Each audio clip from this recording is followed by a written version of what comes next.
Dito naman tayo sa loan requirements sa Pag-ibig Multipurpose Loan natin, no? Ito ang mga requirements. Accomplished Pag-ibig Multipurpose Loan, loan application form, 1 photocopy of valid ID, proof of income, at saka cash card. Ito ang sample ng cash cards.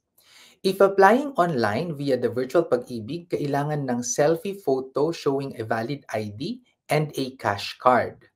Ito ang example ng selfie photo. Ano-ano ang mga acceptable proof of income?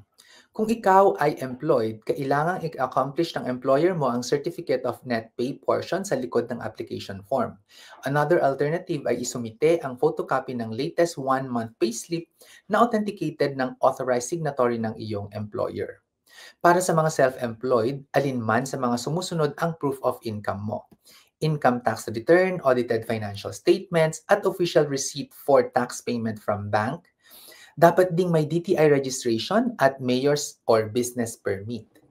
Maaari ring magpakita ng mga commission vouchers for the last 12 months na nagpapakita ng pangalan ng issuer at contact details nito. Kailangan din ng bank statement at passbook for the last 12 months kung ang source ng income ay mula sa remittance o pension. Maaari ring magpakita ng certified true copy ng transport franchise issued by the LGU or LTFRB. Pwede ring magbigay ng certificate of engagement issued by the owner of a business. And lastly, isang option din ang notarized affidavit of income. For OFWs, ang proof of income ay ang mga sumusunod: employment contract, certificate of employment and compensation, income tax return filled with host country or government if applicable. Ngayong kumpleto na ang mga document requirements mo, it's time to submit your application. You can do this online via virtual Pag-ibig.